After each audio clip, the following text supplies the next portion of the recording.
नमस्कार दोस्तों, I hope आपकी तैयारी काफ़ी बेहतर चल रही होगी। तो आपकी तैयारी को और बेहतर बनाने के लिए आज के वीडियो में हम लोग करेंगे मॉडल पेपर 34। अगर आप 33 मॉडल पेपर नहीं देखे होंगे तो उसका लिंक हम आपको डिस्क्रिप्शन में दे देंगे, आप वहां से जाकर देख सकते हैं। तो चलिए दोस्तों, आज के सबसे पहले क्वेश्चन की शुरुआत करते हैं। सबसे पहला क्वेश्चन है आपका, चाणक्य किसका प्रधानमंत्री था? चाणक्य किसका प्रधानमंत्री था? ऑप्शन ए देखिएगा चंद्रगुप्त मौर्य, बी है चंद्रगुप्त द्वितीय विक्रमादित्य, सी है अशोक और डी है बिंबिसार। तो क्वेश्चन नंबर 1 का राइट आंसर हो जाएगा दोस्तों option number A. Option number A, जो चाणक्य है वो किसका प्रधानमंत्री था? तो चंद्रगुप्त मौर्य का प्रधानमंत्री था। और चंद्रगुप्त मौर्य ने अपने राजनीतिक गुरु चाणक्य के साथ मिलकर के नंद वंश के अंतिम शासक घनानंद की हत्या कर दी। यानी कौन था? घनानंद था अंतिम शासक। घनानंद की हत्या कर दी और एक नए राजवंश की स्थापना की, जिसे प्राचीन भारत के इतिहास में हम मौर्य वंश के नाम से जानते हैं। आगे बढ़ेंगे दोस्तों क्वेश्चन नंबर 2 पे। क्वेश्चन नंबर 2 है, पंजाब केसरी का खिताब किसको दिया गया था? पंजाब केसरी का खिताब किसको दिया गया था? ए देखिएगा रणजीत सिंह, बी है भगत सिंह, सी है सरदार बलदेव सिंह और डी है लाला लाजपत राय। तो क्वेश्चन नंबर 2 का राइट आंसर हो जाएगा दोस्तों option number D. Option number D, यानी पंजाब केसरी का जो खिताब है वो किसे दिया गया था? तो लाला लाजपत राय को दिया गया था। और क्वेश्चन में आपसे पूछ लिया जाए कि शेरे पंजाब किसे कहा जाता है? शेरे पंजाब किसे कहा जाता है? तो लाला लाजपत राय को शेर ए पंजाब।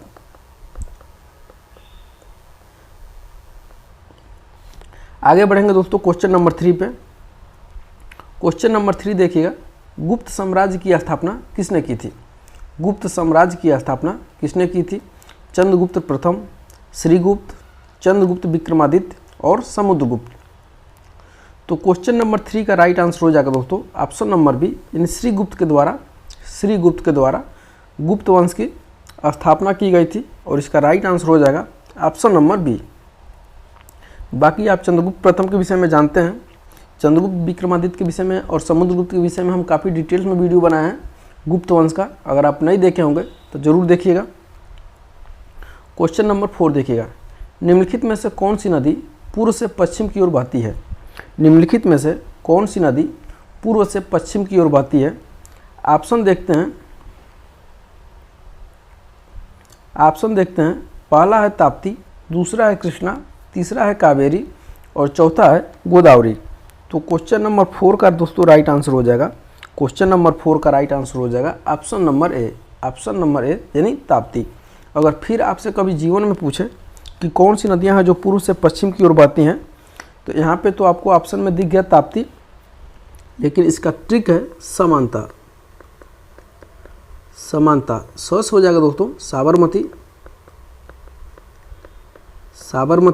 मस हो जाएगा आपका माही, नस हो जाएगा आपका नर्मदा और तस हो जाएगा आपका ताप्ती। भूलेंगे नहीं, कभी याद रखेंगे। देखिए क्वेश्चन नंबर 5, मौलिक कर्तव्यों की व्यवस्था की गई है। मौलिक कर्तव्यों की व्यवस्था की गई है। ए देखिएगा 44वें संशोधन द्वारा, बी है 42वें संशोधन द्वारा, सी है 52वें संशोधन द्वारा और डी है 61वें संशोधन द्वारा। तो क्वेश्चन नंबर 5 का राइट आंसर हो जाएगा दोस्तों ऑप्शन नंबर बी, यानी 42वें संविधान संशोधन 1976 के द्वारा, 42वें संविधान संशोधन 1976 के द्वारा मौलिक कर्तव्य को जोड़ा गया था सरदार स्वर्ण सिंह समिति के सिफारिश पर। आगे देखते हैं क्वेश्चन नंबर 6, निम्नलिखित में से कौन सी कोशिकाओं की आत्मघाती बैग कहा जाता है? निम्नलिखित में से कौन सी कोशिकाओं का आत्मघाती बैग या आत्मा की थैली या आत्मघाती थैली कहा जाता है? ये देखिएगा लाइसोसोम्स, बी है राइबोसोम्स, सी है डिक्टोसोम्स और डी है फैगोसोम्स। तो क्वेश्चन नंबर 6 का राइट आंसर हो जाएगा दोस्तों यहाँ पे लाइसोसोम। यानी लाइसोसोम को क्या कहा जाता है? तो लाइसोसोम को कोशिकाओं का थैली कहा जाता है, यानी आत्महत्या की थैली कहा जाता है। आगे देखेंगे क्वेश्चन नंबर 7, कोप का यानी विलोम शब्द है। कोप का विलोम शब्द है ए देखिएगा शांत, बी है गुस्सा, सी है क्रोध और डी है भयभीत। तो क्वेश्चन नंबर 7 का राइट आंसर हो जाएगा दोस्तों, क्वेश्चन नंबर 7 का राइट आंसर हो जाएगा ऑप्शन नंबर ए, यानी कोप का जो विलोम शब्द है वो क्या है, शांत है यहाँ पे। आगे बढ़ेंगे क्वेश्चन नंबर 8 पे। कुचिपुड़ी नृत्य की उत्पत्ति भारत के किस राज्य में हुई थी? कुचिपुड़ी नृत्य की उत्पत्ति भारत के किस राज्य में हुई थी? यह क्वेश्चन सामान्य जागरूकता से है। ये देखिएगा गुजरात में, बी है कर्नाटक में, सी है आंध्र प्रदेश में और डी है महाराष्ट्र में। तो क्वेश्चन नंबर 8 का राइट आंसर हो जाएगा दोस्तों ऑप्शन नंबर सी, यानी आंध्र प्रदेश में क्या हुआ था, कुचिपुड़ी नृत्य की उत्पत्ति हुई थी। आगे देखेंगे क्वेश्चन नंबर 9। वायुमंडल की निम्नतम परत कहलाती है?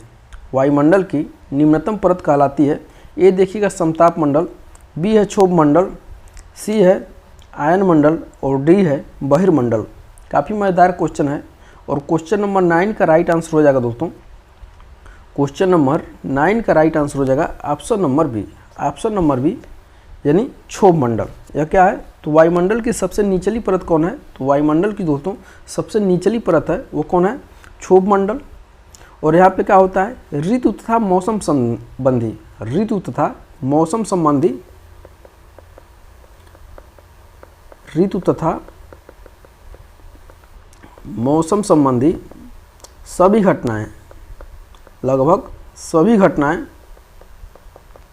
क्या होती है, इसी मंडल में क्या होती है, घटित होती है, जो मानव के ऊपर क्या करती है, प्रभाव डालती है। आगे बढ़ेंगे क्वेश्चन नंबर 10। योजना अवकाश किसके बाद घोषित किया गया? योजना अवकाश किसके बाद घोषित किया गया? ए है प्रथम पंचवर्षीय योजना, बी है द्वितीय पंचवर्षीय योजना, सी है तृतीय पंचवर्षीय योजना और डी है चतुर्थ पंचवर्षीय योजना। तो क्वेश्चन नंबर 10 का राइट आंसर हो जाएगा दोस्तों ऑप्शन नंबर सी, यानी तृतीय पंचवर्षीय योजना के तहत क्या किया गया था, तो योजना अवकाश घोषित किया गया था। आगे बढ़ेंगे क्वेश्चन नंबर 11 पे। निम्नलिखित में से किस राज्य में हट्टी सोने की खान स्थित है? निम्नलिखित में से किस राज्य में हट्टी सोने की खान स्थित है? ये देखिएगा महाराष्ट्र में, बी है पश्चिम बंगाल में, सी है उड़ीसा में और डी है कर्नाटक में। तो क्वेश्चन नंबर 11 का राइट आंसर हो जाएगा दोस्तों option number D, option number D, option number D यानी कर्नाटक। आगे बढ़ेंगे दोस्तों क्वेश्चन नंबर 12 पे। क्वेश्चन नंबर 12 देखिएगा, क्वेश्चन नंबर 12 देखिएगा, आज़ाद हिंद फौज के संस्थापक कौन थे? आज़ाद हिंद फौज के संस्थापक कौन थे? ए देखिएगा सरदार भगत सिंह, बी है चंद्रशेखर आज़ाद, सी है सुभाष चंद्र बोस और डी है मोतीलाल नेहरू। तो क्वेश्चन नंबर 12 का राइट आंसर हो जाएगा दोस्तों ऑप्शन नंबर सी, यानी आज़ाद हिंद फौज के जो संस्थापक थे वो कौन थे, सुभाष चंद्र बोस जी थे। आगे बढ़ते हैं क्वेश्चन नंबर 13। बांग्लादेश का राष्ट्रगान अमार सुनार बांग्ला, बांग्लादेश का जो राष्ट्रगान है अमार सुनार बांग्ला किसके द्वारा रचित था? ए देखिएगा रविन्द्रनाथ टैगोर, बी है देवेंद्रनाथ टैगोर, सी है अवनींद्रनाथ टैगोर और डी है इनमें से कोई नहीं। तो क्वेश्चन नंबर 13 का राइट आंसर हो जाएगा दोस्तों ऑप्शन नंबर ए, यानी रविन्द्रनाथ टैगोर के द्वारा भारत के राष्ट्रगान, भारत के राष्ट्रगान जनगण मन अधिनायक, उसके बाद से बांग्लादेश का राष्ट्रगान अमार सुनार बांग्ला की रचना किसके द्वारा की गई? तो रविन्द्रनाथ टैगोर ने किया था। आगे बढ़ेंगे दोस्तों क्वेश्चन नंबर 14। क्वेश्चन नंबर 14, आनाकानी करना मुहावरे का सही अर्थ है? आनाकानी करना मुहावरे का सही अर्थ है, ये देखिएगा मना करना, बी है टाल मटोल करना, सी है बुराई करना और डी है इधर उधर करना। तो क्वेश्चन नंबर 14 का राइट आंसर हो जाएगा दोस्तों ऑप्शन नंबर बी, यानी आनाकानी करना मुहावरे का सही अर्थ है टाल मटोल करना। आगे बढ़ेंगे हम लोग अगले क्वेश्चन पे और ये हम लोग का आखिरी क्वेश्चन होगा, कनिष्क का दरबारी चिकित्सक कौन था? कनिष्क का दरबारी चिकित्सक कौन था? ए देखिएगा चरक, बी है धनवंतरी, सी है नागार्जुन और डी है इनमें से कोई नहीं। तो क्वेश्चन नंबर 15 का राइट आंसर हो जाएगा दोस्तों, क्वेश्चन नंबर 15 का राइट आंसर हो जाएगा ऑप्शन नंबर ए, यानी चरक। किसके दरबार में था? तो कनिष्क के दरबार में था और एक काफ़ी महत्वपूर्ण और चिकित्सक था। किसके दरबार में? तो बिंबिसार के दरबार में, बिंबिसार के दरबार में एक चिकित्सक था जिसका नाम था दोस्तों जीवक, जीवक बिंबिसार के दरबार में था और जीवक ने क्या किया था, तो गौतम बुद्ध का भी इलाज किया था। गौतम बुद्ध का भी इन्होंने क्या किया था, तो इलाज किया था। तो मैं आशा करता हूँ कि आज का क्वेश्चन आपको पसंद आया होगा। पसंद ही नहीं आया होगा बल्कि कुछ क्वेश्चन आपको याद भी हो गए होंगे। तो मैं आशा करूँगा इस वीडियो को अपने दोस्तों के साथ ज़्यादा से ज़्यादा शेयर करिएगा। एक छोटी सी रिक्वेस्ट है, अगर आप अभी तक हमारे चैनल को सब्सक्राइब नहीं किए हैं तो सब्सक्राइब कर लीजिएगा, ताकि इसी तरह से मज़ेदार क्वेश्चन हम आपके बीच लाते रहेंगे जब तक आपका एग्ज़ाम नहीं हो जाता है। और मिलते हैं अगले वीडियो में, तब तक के लिए बहुत बहुत धन्यवाद।